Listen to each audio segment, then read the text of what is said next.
Mm.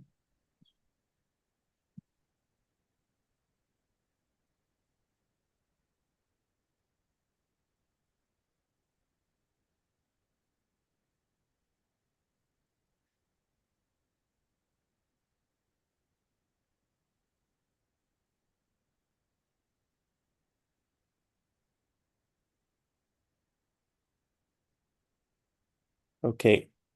Do you think we can let them in and then um, I can start talking?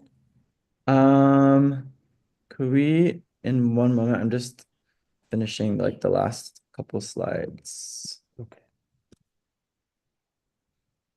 And then, yes.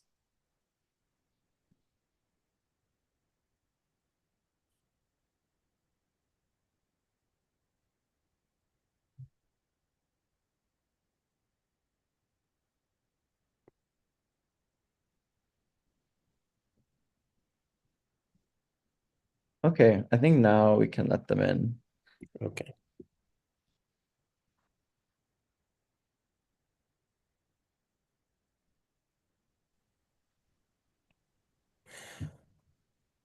Welcome, everyone.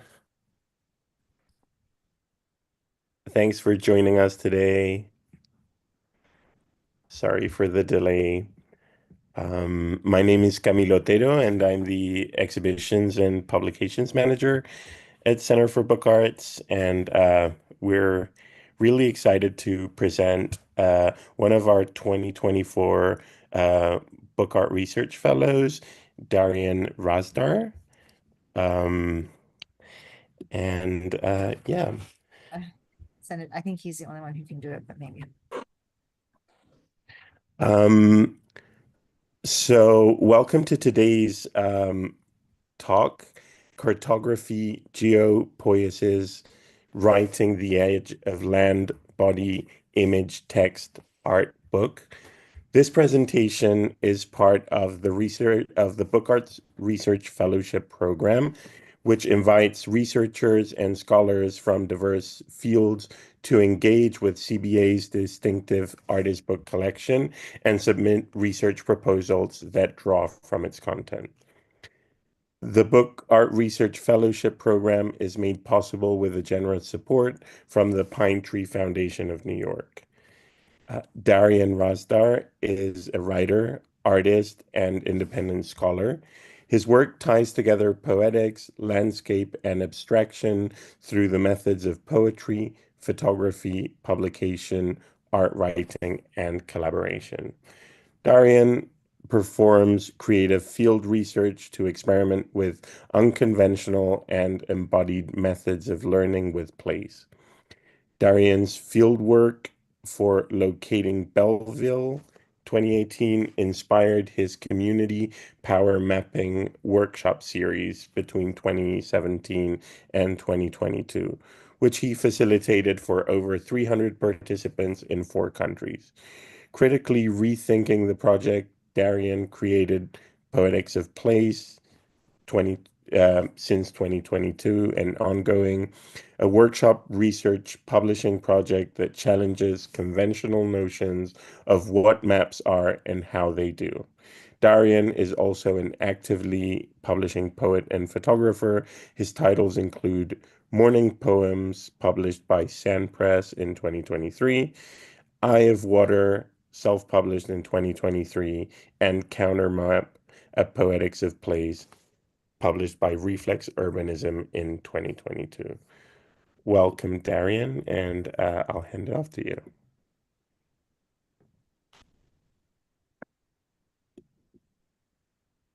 Hello, everybody. Thank you, Camilo, for the introduction, for facilitating today's talk.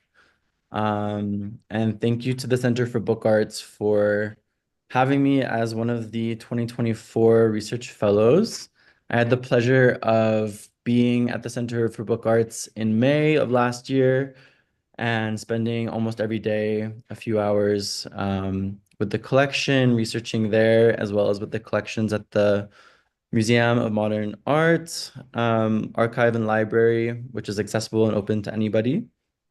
as well as in David Solo's private collection in Brooklyn Heights. And so for today, my presentation is I'm gonna walk us through a series of 16 select artist book projects, which I found during my research period. And it's gonna be a presentation that's functions more of as an index of work rather than as a sort of um, deep dive into a specific work. We're going to cover a lot of ground, and the hope here is that you'll leave the presentation with um, new ideas of what book arts might be able to do when it comes to interfacing with the environment, ecology, and different planetary systems. So without further ado, I will take us into our presentation. Cartography, geopoiesis, writing the edge of the land body, image text, and art book.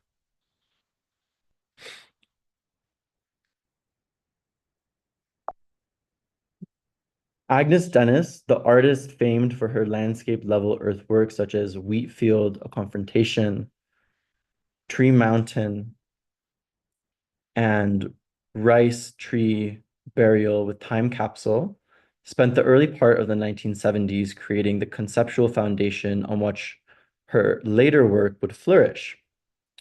What she named her philosophical drawings represent the artist's experimentation with ideas that come from the intersection of science, mathematics, semiotics, and visual arts. In Dennis's own words, my concern is with the creation of a language of perception that it allows for the flow of information among alien systems and disciplines, eliminating the boundaries of art in order to make new associations and valid analogies possible. Having begun her artistic practice as a poet, Dennis was searching for a new vocabulary and syntax to help her investigate aspects of knowledge and as existence for which she couldn't find the words. Dennis's early conceptual drawings constructed a visual lexicon that she called dialectical triangulation, a simplification and systemic building of complexes on any subject or matter by the application of various methods. The methods which she lists include regrouping or classification, accepted facts examined, mapping perceptual and ideational errors, analyzing and disarranging various distortions, arriving at conclusions derived from two propositions, arriving at a mean between two extremes, and so on and so forth. Dennis's visual philosophy serves as the contextual foundation on which I wish to conduct my investigation today. Between three contested binaries, the body and land, the image and text, and the art and book, I want us to trace the edges between which book arts exist. I've grouped the 16 artist books I encountered during my Center for Book Arts Research Fellowship into 5 overlapping categories. I want these categories to work more as a heuristic method and an orienting framework rather than as a rigid or overly defined structure. As Charles Alexander wrote in his introduction to the book, Talking the Boundless Book, Art, Language, and the Book Arts, he says, it is precisely the sense of a wide context in which the artist book is undefinable that makes categorizing pieces in this medium an impossible, though still useful endeavor. I've called the categories of my triangular dialectic history and art, it's an art of science, sensing and duration, camera poetica, narrative, alternatives, and finally writing the map. By literally writing maps and making with the earth, I'll show you how book artists from various backgrounds use the form of the book to respond to the particular dynamics of the respective territories, whether that's the territory of the countryside, the border zone, the space of the photograph, or even the space of the page itself. To begin, I want to start with the edition called Erit Pulvis by Brazilian artist Jose Rufino, which I believe is a perfect place to begin that investigation, not only because of the themes that he explores related to natural history, but because of his approach to studying the history of natural history. To make this book, Rufino conducted field work in the Brazilian states of Pernambuco and Paraíba, drifting across the landscape, photographing objects observed along the way. In direct contact with his terrain, the artist's practice transforms the subject of his study into the form of the book we see. Playing with the act of collecting and its integral role in the founding of colonies, museums, and modern science, Rufino persistently includes the subjective, personal, and human touch through his photos and his text. He photographs his own hand holding objects he finds during his fieldwork, objects resembling rocks, branches, rusted screws like this one, and scrap metal. I say resemble here because the artist chooses not to really explain or describe the images on the page, but to juxtapose the photographs with a series of metaphors, anecdotes, and associations. For example, on the page opposite of an image of his hand holding a dry branch with a bouldery, forested landscape in the background, we have a text that reads in English, "Everything will be gray, a child of fire, of candle flames, of kerosene lamps, of matches, of alcohol, of embers, of bonfires, of fires of lava that I have never seen, of burning plastic, the lava of a child." Or another page that reads in English, "Everything would be collected, immortalized. Taxonomies, tags, files, archives, drawers, lockers, notebooks, already nomenclatures." With the image of the artist's hand holding what looks like a piece of scrap metal or a discarded piece of plastic or worn wood, we don't really know. But I like that it kind of emulates the silhouette of a dragon a little bit right over here. In this collection, Rufino privileges his personal perspective, which leaves room for a lot of interpretation. The artist casts his work from the first person point of view, which imbues the scientific aspect of his fieldwork with a subjectivity that comes from a specific human body with its specific location on the earth.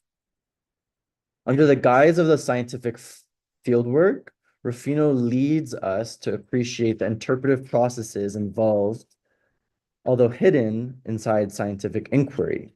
For Rufino and the artists that follow in this presentation, the scientific method serves as more of an intellectual playground rather than as a disciplining or objective superstructure. Before moving on to the next pieces in this section, I want to quickly touch on the syntax that Rufino uses in Erit Pulvis. In Erit Pulvis, meaning in Latin, "there will be dust." Phrases like geopoiesis, like we see on the screen here, or todo sería coleccionado, eternizado, corpus, antipartículas, todo more, populate these pages, the syntax of which calls my attention to the words it punctuates, while also drawing my curiosity to the spaces and relations between them. Flipping between this book, I read its pages in a way similar to how the artist read the territory while he was making the book, by connecting traces, fragments, and unknown pieces into an idea of a landscape. For instance, in the artist's book Transmission by Lucy Helton, the artist offers a series of layered landscape images created using inkless printing method. Like how commercial receipt and machines and fax machines print images that fade over time, Helton uses this medium to visually communicate the messages of Earth's ephemerality, writing in her artist statement that at once deeply personal and dystopic, my work imagines a future Earth as a scarred, damaged, and fragile landscape, one that mirrors my concerns about both my own past and our planet's uncertain future.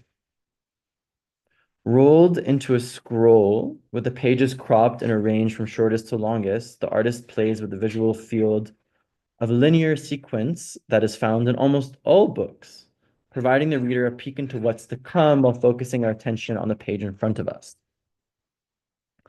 Helton pulled these images from a previous project called Actions of Consequence, in which the artist plays with scientific imagery to portray a potential future of an Earth pocked with the traces of human extraction and a now devoid visible life.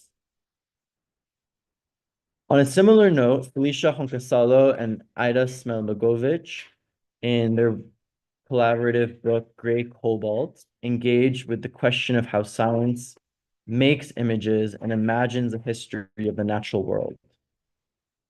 Part photo book and part poetry zine, the artists provide what I found to be one of the most complete yet extremely subtle languages for intervening in the history of science from an artist standpoint, documenting instruments used to image, measure, and define, recording the histories of their use, in this case, the use of images by made by Honkasalo's grandfather, fragmenting the landscape and the bodies in it, and reflecting on the ephemerality of all things, including science.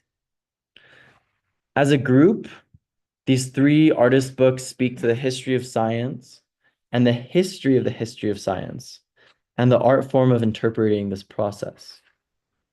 They fool around with the scientific method and instruments of scientific measurement in order to evidence the interpretive process involved in what is often thought of as an objective process. But rather than discrediting the scientific method, what I love about these works is that they're able to communicate a broader, more capacious idea of what science may be. In Ada Smailogovich's book, Literary Theory, The Poetics of Liveliness, the author posits that poetry and artistic creation more broadly, including the artist's book, act as devices to sense, measure, and amplify the physical world.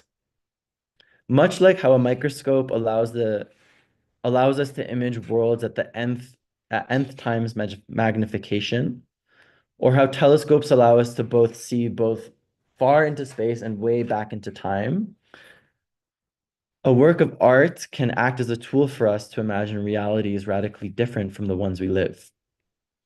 I want to run with this idea that poetry, photography, and book arts can act as scientific sensing devices to move us into the second grouping of my talk, which I refer to as sensing and duration. The following three works develop the idea that the artist's interventions into the collection and management of environmental data can change our relationships with geographical events like dirty rivers, forgotten lawns, and everyday weather.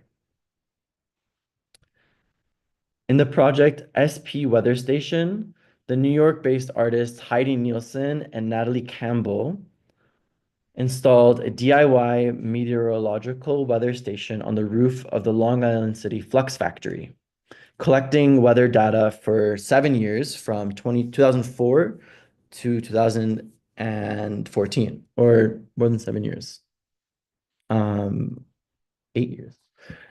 At the end of each year, the duo produced a publication of monthly weather reports performed by many other artists, groups, and weather enthusiasts over the past 12 months.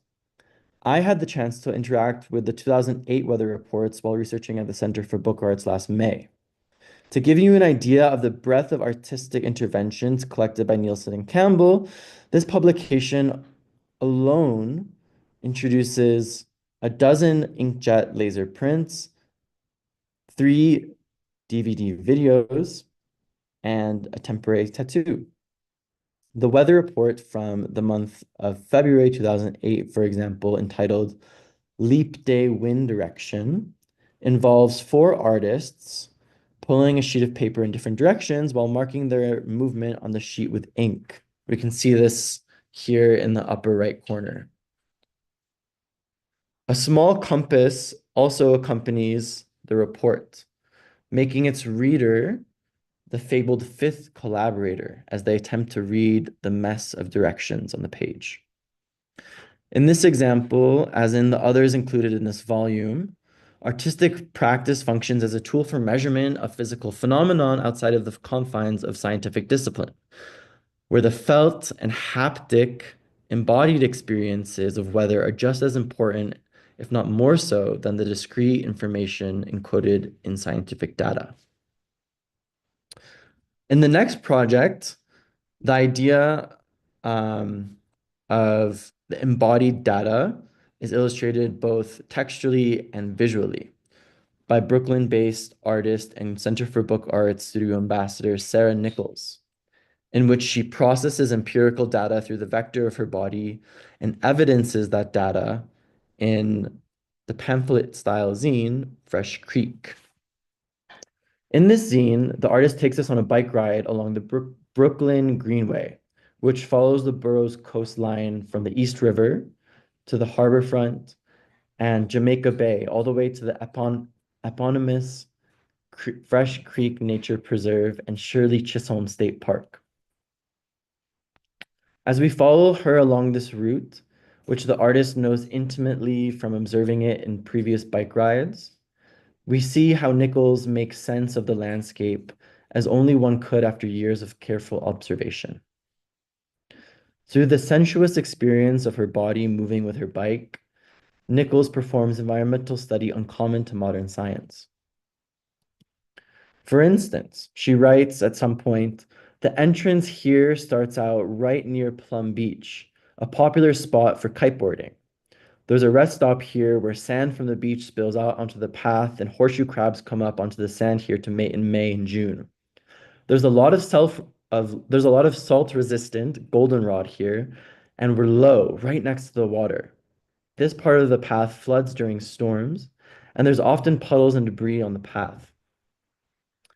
And later, reflecting on the reality of climate change and sea level rise in New York, the artist observes, the water I observe is rising and soon will swallow up most of this landscape.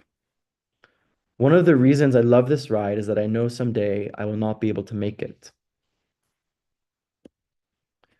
Another Brooklyn-based artist, Katerina Yernik, shows us another way of how artistic practice functions as a sensing device to collect data and make meaning.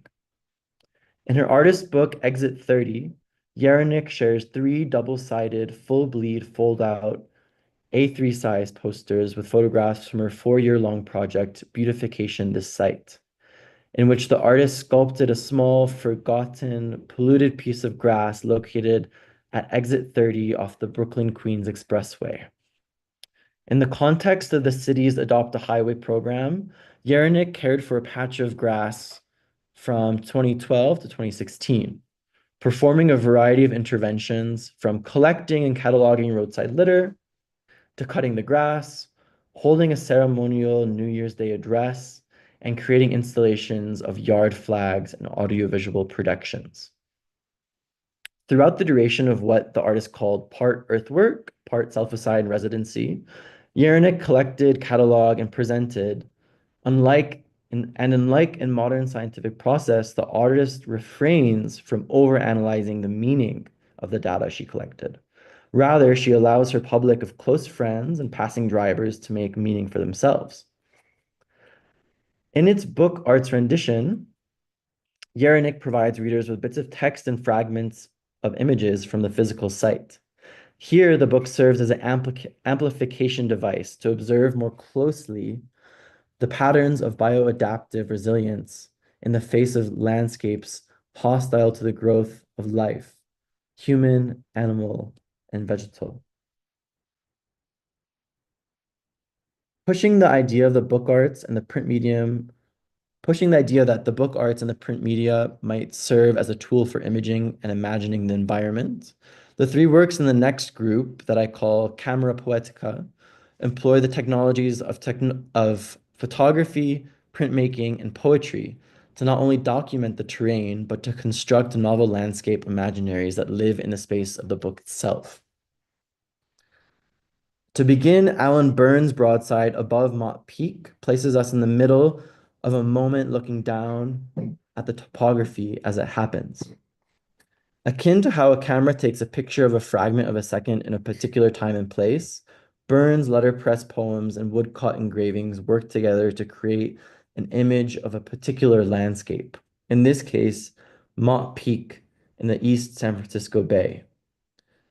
What I'm most struck by in this piece, in addition to its beautiful simplicity and its ability to immerse myself in a landscape with so few words and such abstract imagery, is how its images and text work together to make a complete picture in my imagination. A picture which, without either text or image, wouldn't be so complete. Like a camera, I think that this print records a moment, and it's up to the artist to decide how they want to represent this image on the page. But unlike a traditional camera, the camera poetica doesn't feign to represent an objective reality. Rather, it represents the lived experience of a landscape and the metaphorical potential that resides between the land, sea, and sky. In the collaboration Instante y Revelación between two of the most celebrated Mexican artists of the 20th century, Manuel Alvarez Bravo and Octavio Paz, we're presented with another example of how poetry and photography work together as an imaging technology that's sensitive to the physical and effective topographies of its terrain. Bravo's analog photographs work with Paz's abstract poems to take the reader on a journey through a landscape made of abstract fragments of the urban, rural, and coastal landscapes.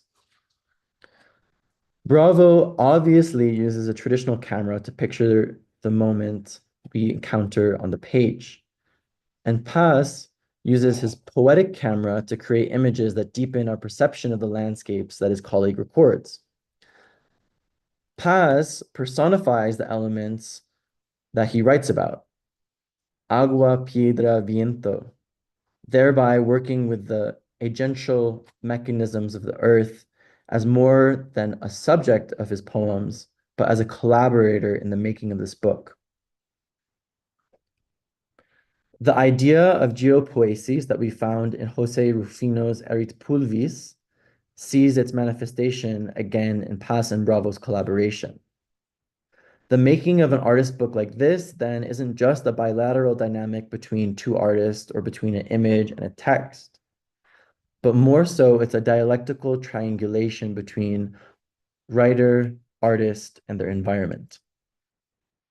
Another collaboration between two artists that I'd like to highlight in this group is an artist book called The Living Mountain by photographer Aloyska Vandermolen and composer Thomas Larcher.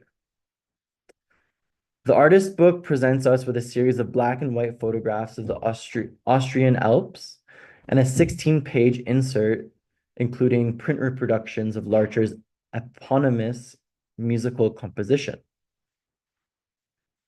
The story of this collaboration I find is noteworthy. Aloyska closely studied and photographed the landscapes of her collaborator's native Austrian state of Tyrol. Later, Larcher composed musical scores in response to these photographs, and later, after that, performed the musical scores with a symphony. The images of the artist book thus complement the performance of the composition, which you can find the performance of on YouTube. The text of the score functions like a camera taking a picture of a photograph. It transcribes the elements of the photograph landscape into a musical composition that is only completely appreciated with its joint presentation, both music and image. The viewer-listener thus creates images with their imagination inspired by the composition, which is in turn inspired by the photograph, which is in turn inspired by the landscape. We may thus consider the artist book as its own kind of imaging technology, one that, by blurring the boundaries between disciplines like literature, music, and photography, imagines closer relationships between artist, writer, and territory. Now, taking a bit of a conceptual turn, I want to present us a fourth grouping of artist books that I've gathered around the term narrative alternatives. These pieces, in addition to constructing novel landscapes, environmental imaginaries, and scientific interventions, also use the open-ended, non-deterministic affordances of the artist book to propose new readings of the land and all that it might mean. Particularly with an eye to the landscapes of important political events, these projects promote alternative readings of dominant histories. As we'll see in this section, the pieces function as a narrative critique by prioritizing ecological relationships, aiming for a sense of justice, and evidencing the deeper connections between people and the places in which they live. The artist book in this group recast environmental histories of anti-Blackness, colonization, and migration. These works also provide an alternative to normative political language, which often hides itself behind generalizations of what is right or wrong, or good or bad, or true or false. And they recast histories from the perspective of the people and places whose histories are generally not told. I'd like to start with this collaboration between Deborah Magpie Erling and Peter Routledge Koch, entitled The Lost Journals of Sacagawea.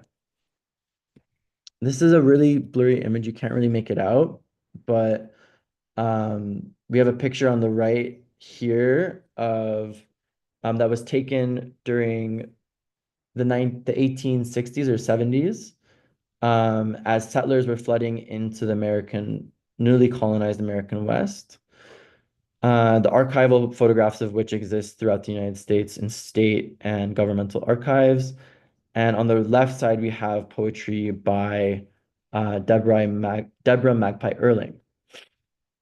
And this artist book serves as a precursor to her later novel of the same name, in which she writes from the perspective of Sacagawea, who was forced to serve or chose to serve, it's not really clear, as a guide and translator on the expedition of Lewis and Clark into the not yet colonized American frontier. And Deborah Magpie Erling writes from the perspective of Sacagawea, the Shoshone indigenous woman, evidencing her intimacy with indigenous epistemologies and regional landscapes. For example, the first poem of this book is called The Ode to the Buffalo, which we can kind of make out in this picture here. And it reads, "Sometimes the ground rolls and the great houses shake. Tassels of corn rain pollen, for on the shelf of the earth the buffalo riot. Skulls of their hooves dent, mark, and cut the land."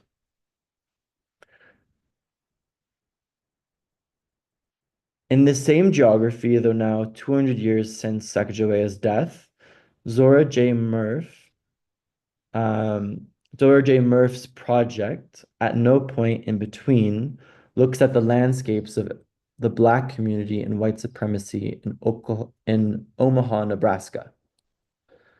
The book's cover, made up of a rubbery matte black material, appears to be heat stamped with maps of numbered points, X's, O's, and triangles that are left mysteriously unanswered. That is, until we open it up to find two small photo prints embedded in larger plastic sleeves in the inside covers.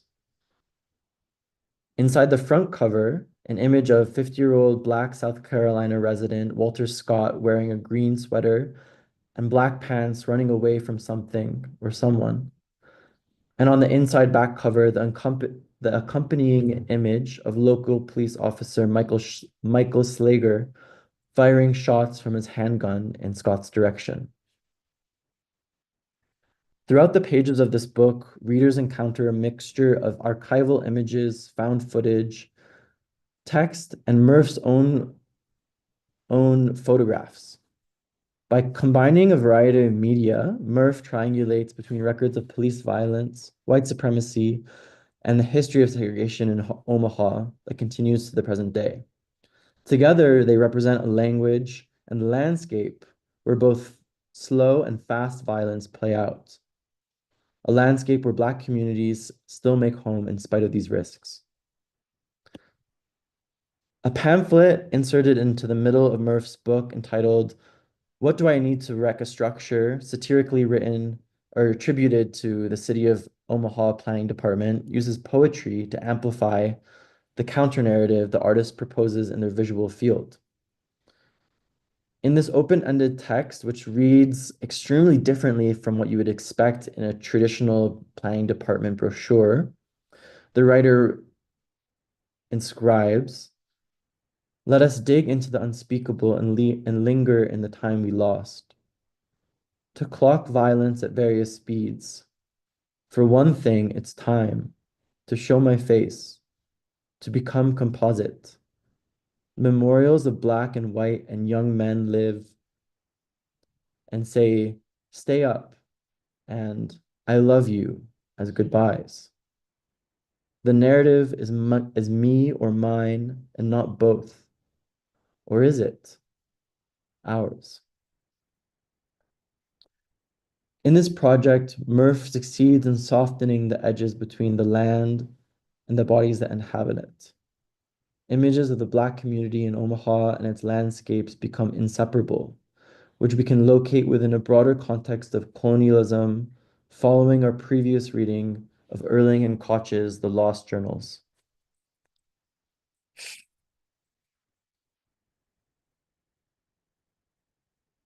Now we move from the space of the American interior to the coasts of the Aegean Sea with Etienne Audrey Bruce's artist book, Xenicia. Xenicia is a Greek term referring to the states of being foreign, other, or a sense of longing for home. Xenicia is also the title of this book, centered on stories of displacement and migration in the territory of modern-day Greece. Created in the context of waves of emigration from Asia into Europe and the xenophobia that it emboldens, Bruce employs a combination of both documentary and abstract photography, poetry, and folk song. Like in Erling and Koch's collaboration, the text in Xenicia makes the reader more sensitive to the contents of the image. For instance, in Zakaria Sabak's poem, I Am an Intruder, translated here from Arabic into English, not only contextualizes the accompanying portrait in the context of the historical moment, but also inscribes it into the emotional, personal landscapes of the writer's experience living through exile, xenophobia, and homesickness. Flipping through this book, I couldn't help but feel a sense of waiting, hope, and pain experienced by those whose stories the book shares. As a narrative alternative, Xenicia refuses to fall into either the common traps of documentary photography, the first of which being to ignore the lived experiences by telling only grand political narratives, and the second to share personal stories in a way that reinforce mainstream narratives and harmful stereotypes. In Xenicia, the immigrants' stories are at once personal to each individual, while also histories of a collective human experience, the traces of which are embedded into the landscape itself. Now I'd like to turn us to the book by Jewish American artist Toby Millman, Facts on the Ground, which re-narrativizes rather, Palestine under Israeli occupation. This hardbound artist book, consisting of maps, oral testimonies, and the artist's own personal accounts conducting fieldwork in the occupied West Bank, engages with the political geography of the Palestinian territory, which is divided, occupied, and settled under both legal international frameworks and illegal Israeli settlements. Rather than speaking between text and photo here, Millman creates an open dialogue between lived testimony and legal cartography, opening up a space for readers to consider the violence inscribed in this territory. Specifically employing three types of writing the map of Palestine: printing, letterpress, and serigraphy, embossing, and cutouts. Refraining from printing maps of recognizable territories or features, the patchwork of outlines represents the atomization and annexation of the Palestinian territories while providing narrative testimonies of life under Israeli occupation. The embossed areas create a ghost of a presence on the page where the reader literally passes their hands over the paper to feel the territory of occupation. And finally, in making a handful of cutout paperworks in the shape of the fractured Palestinian territory on French folded pages, Millman uses the affordances of the specific bookmaking technique to cast shadows of the map onto the inside folded pages, requiring readers to discern its information by reading its shadows. Collectively, these four works re-narrativize the histories of colonialism, imperialism, and xenophobia through processes of making with the landscape, which I think are akin to Rufino's idea of geopoiesis. By undoing the normative relationships between image, text, and territory, these artists open up space for new narratives and stories to emerge. In this way, narrative alternatives use the multidisciplinary or even antidisciplinary affordances of the artist's book to point to the blurry boundaries between the body, territory, and the representation. In our last group in this presentation, I'd like to pick up where Toby Millman left off and take us back to the beginning of the talk. Here we speak of writing the map, otherwise known as cartography, from the ancient Greek for map or cartes and writing, grapho. The etymology of cartography leads me to understand mapping as a kind of writing and thus maps as a genre of literature. The projects in this next group ask us to leave usual ideas of maps behind while reconsidering the myriad creative strategies to write the text of the map itself. And to start this group, I want to start this group off by sharing a book that I wasn't sure if I wanted to include in this presentation, The Place of Writing by Casper Andersen, which is an exhibition catalog of their 2015 exhibition in Belgium. While the works featured in this book speak directly to my research question of how do book artists respond to their territories, I hesitate to call an exhibition catalog an artist book because while the former presents a particular event, the latter, the artist book, is the event itself. That being said, The Place of Writing stood out to me for its abstract strategies used to convey a sense of place, drawing from the Irish poet Seamus Heaney's lectures at Emory University under the same name. In those lectures, Heaney explored the idea that a writer's situation, whether in their town, ecosystem, or political context, deeply influences their creativity, and that with close attention to one's own geography, or what Heaney called the aura of a place, an artist can free their imagination and create new representations of the environment. Running with this idea, Andersen's essay, The Text Map, perfectly folds together the act of writing and mapping. The visual field of a text map, he writes, can be linked by the place they present, for example, Copenhagen, but also by the specific position they occupy on the page, for example, the top left corner. In proposing that a map not only references the places it represents, but also acts as a self-referential system, complete with its own particular syntax, grammar, and vocabulary, Andreasen reminds me of the Polish-American philosopher Edward Alfred Korzybski's famous quotation: "The model is not the data, the word is not the thing, and the map is not the territory." If the map is not the territory, then map makers are free to engage in whatever referential practices they see fit. We're so accustomed to maps that aim for realism, utilitarianism, and navigation that when confronted with a map such as Deirdre Kelly's Meeting of the Waters, we often focus on its aesthetic dimensions, forgetting that a collage map like this one also points us towards a different kind of relationship with the territory it references. In this case, Ireland. In this book, Deirdre Kelly cuts up the map of the politically contested and divided island nation into hundreds of pieces and then rearranges them so that the eastern and western coasts face each other, thereby creating an inland sea of sorts. The resulting map disorients its readers, provides no use in physical navigation, and yet frees us to reconsider the edges that structure normative knowability. The edge between water and land, known as the shore or coast primarily, but also the edges of roads, towns, counties, and countries. For instance, the hotly contested border between Northern Ireland and the Republic of Ireland.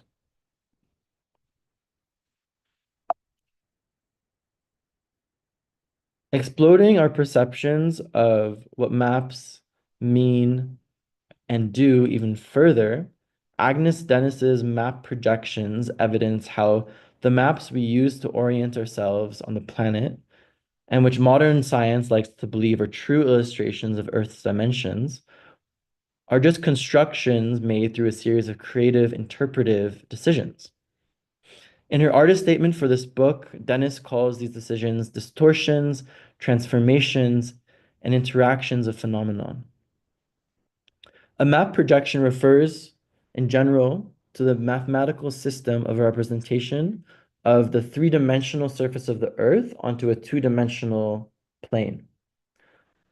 In Dennis's artist statement, she refers to this as a sculptural form in a celestial space that presents analytical propositions in visual form.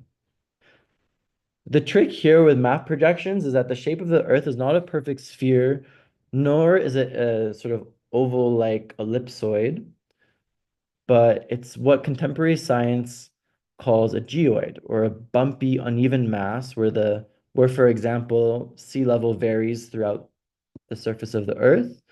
And in Sri Lanka, for example, sea level sits 100 meters lower than sea level in Papua New Guinea.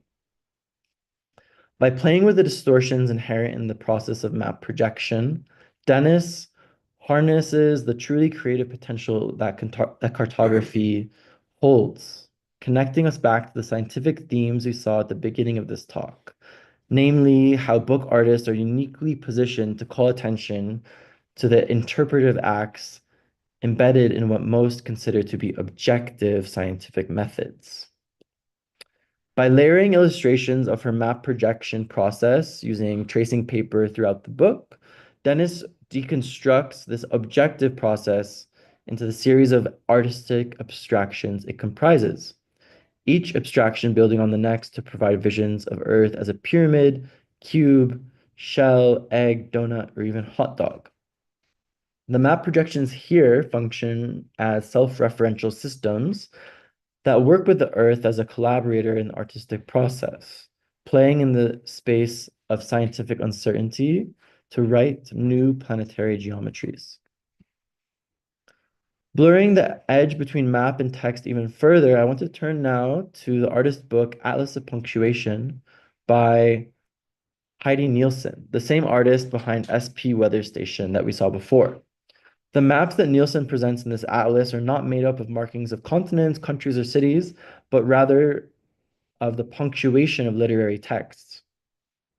Drawing on famed literature like 100 Years of Solitude by Gabriel Garcia Marquez, Italo Calvino's Invisible Cities, and Ficciones by Jorge Luis Borges, Nielsen extracted diction, left punctuation, and compressed the space between them to fit onto a single page. Like geographical maps, I find Nielsen's punctuation maps to refer to the original texts, but to actually be something else altogether.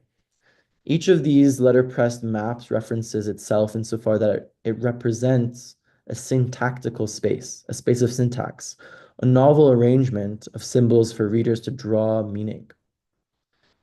These maps are perfectly present the simultaneous and inseparable visual and textual cartography of nature. And now I'd like to conclude this final section of my presentation with a project that truly encapsulates the ideas we've been exploring between land, body, image and text, and art and book. When I first came across this piece at the CBA in May when I was doing my research, I was almost instantly astounded. It's part alternative photographic process, part etymological study, and part playful speculative association. The anatomy of the image maps presents Bonnie Gordon's decade-long effort to write maps by literally pulling apart the particles of an image and filling its gaps with a series of related words, as found in her copy of the third edition of the Merriam-Webster's New International Dictionary. Through a process I still don't fully quite understand, while teaching at Buffalo State College art faculty in the 1970s, Bonnie Gordon figured out that she could transfer ink from a metal photo etching plate onto an acrylic polymer medium, then stretch the dried polymer medium to distort the original image and expand its halftone dot pattern into organic and fluid shapes.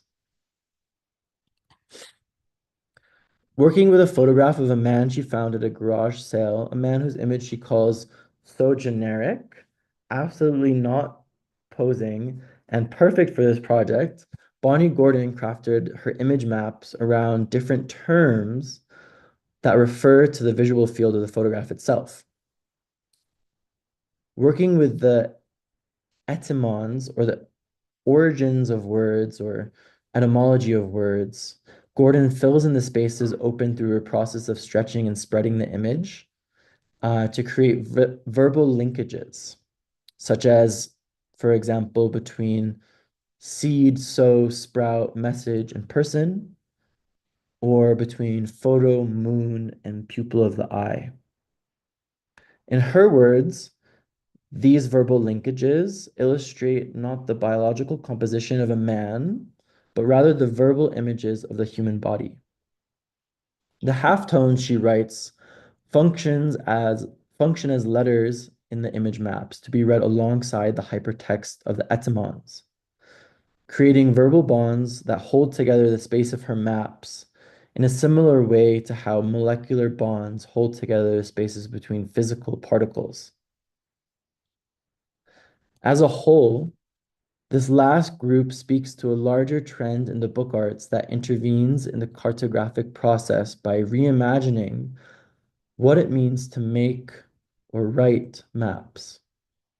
The works by Dennis, Kelly, Gordon, and the previous artists that we saw in this presentation push us to think about what maps are and how they interface with our bodies, our territories, and the perceptions we have of our bodies and territories. By reading these artist books as maps in themselves, they can help us make sense of life on Earth and understand the role that book artists might have in the context of the innumerable struggles for environmental justice and ecological balance on a damaged planet today.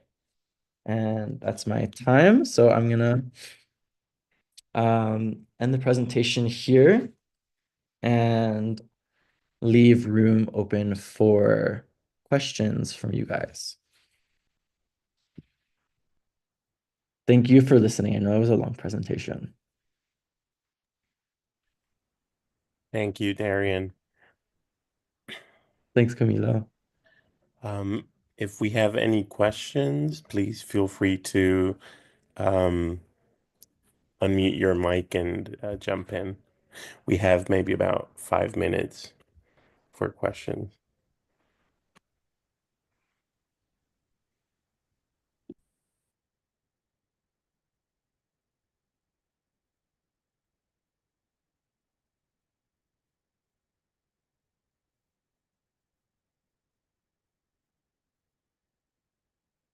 Hmm. You can also put questions in the chat. I wasn't looking at the chat before.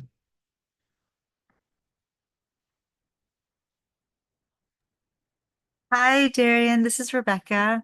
I'm a pretty new staff member at CBA. Thank you so much for this amazing presentation. It was really incredible. I was just wondering when you uh, what was your kind of proposal or idea for the research fellowship, and then how did it change or evolve when you actually got into the collections? Yeah, that's a great question. So to provide some context, Rebecca, I'm sure you know this, but for those who don't, the Center for Book Arts in New York has a pretty extensive fine arts artist book collection with over 10,000 works, I believe. And my original proposal was to research in this collection around the idea of mapping and specifically how artists might use artist books, this shape of the artist book, to create maps that do unconventional things with geography. So I was really interested in works, for example, Deirdre Kelly's, who we saw before, um, which came up even like, the first day of my research, and other works as well that didn't make it into this presentation. I reviewed like 100 pieces from the collection. And what I found was that the artists who were working with maps and who were really interested in working with the environment were engaging with this kind of like scientific critique, but also reperforming of the scientific method that opens up the space of what science can mean and what we can do with data. And that's kind of how the history of science element and the history of science became really important as a central theme in this presentation that I gave today. And it's kind of like, it's actually reshaped the direction that I'm taking my practice more broadly, um, by kind of not just looking at the map as this document or artifact in itself, but looking at the ways that it functions as um, a sort of scientific report or even like a linguistic literary document. Um, so yeah, the research project changed a lot over the month-long period that I was researching at the CBA. Thanks for your question, Rebecca. Thank you so much. Mm-hmm.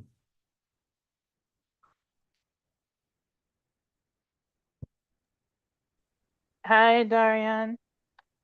So I really liked your selection. The one that really stood out to me, I think it's Weather Station that you mentioned. The four artists pulled in different directions, and um, the reader becomes the fifth collaborator in the work.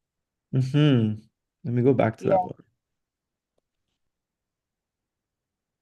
here. Yeah, that one really stood out to me. Mm-hmm. What stood out to you specifically about this one? Just like the collaborative aspect of like the artists working together, and then the reader becomes the collaborator in the process. Can you tell me more about that one? Yeah, so SP Weather Station is really interesting because it's a durational project, right? And the artist had this sort of DIY meteorological station installed in Queens, New York from 2004 to 2014 and 2007 to 2014. And every month they would invite an artist or sort of weather enthusiast to come and create their own weather report. And what I found really fun about this piece, or this collection rather, was how the artists all sort of expanded this idea of what a scientific or meteorological report could be and what it could look like, and also sort of like what data we collect about weather and how we interpret it, and like um I guess what kind of data is important, right? We can open like our phone and look at a weather app or turn on the weather channel or something, and we're so accustomed to getting sort of barometric pressures and temperatures and wind speeds and such. But that doesn't really tell us much about the lived experience of weather, right? The embodied experience of, literally having the skin in touch with an atmosphere. Um, and I found in the 2008 report, at least, to be really evocative of that sort of embodied experience, and try to propose new ways of conducting scientific research. And it reminded me a lot of this kind of idea of science, which I don't really have time to get into here. But if you're interested in this idea, I would look up science and its history in France and in Paris, and um, how artists have kind of like joked around and played with the scientific method to sort of open up um, and critique this idea that the world is exactly what it seems. Very cool. Thank you so much. Thanks, Danielle. We have a question in the chat. Oh, Like Kinohi Nishikawa. Hello, Kinohi. Um, Thank you for this terrific presentation. You mentioned haptics early on as an essential component of these artist books' critique of science, rationality, and the Western conception of nature. Can you describe some of the textures of your example? How do these textures help us sense the landscapes from the artist's perspective, as opposed ah, to from the distance cartographic view? that's also such a great question. Yeah, the haptic nature of artist books is like super important, right? Because artist books are more than just a collection of images or text or pages, right? Bound and covered. But they can act as like sculptures in themselves, but sculptures we can like interact with and touch and feel. And that's one of the key affordances of the artist book that I think is really crucial when it comes to creating alternative representations of landscapes, is this ability to touch the pages, right? And touch the material it's made out of. In response to your question about some of the textures in my examples and how they might help us sense the landscapes, um, I think the texture of like, I want to go to the project Facts on the Ground. Um, the pictures of which are a little bit blurry, but this is a really sculptural artist book, I find, because it includes the cutouts, which are done on French folds, like you see here with the shadow behind them. And then also there's a few pages that are embossed with um, maps of the Palestinian territory. And so without really even being able to see the map really well, you can, with your eyes, you can see it actually with your fingers. And this is what I call sort of this ghost of a map or this ghost of a landscape, because it it adds this like added layer of visual or sort of haptic storytelling, in which the Palestinian territory is something that is like hidden or um or suppressed or invisibilized or erased, right? And we see this happening not through the words, like it's not explicit, but it's through the haptic sort of materiality of the paper. Um, that's a great question. Thank you. I'm gonna think about that more after the presentation.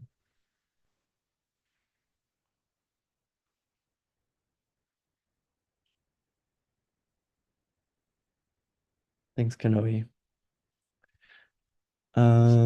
Any other questions?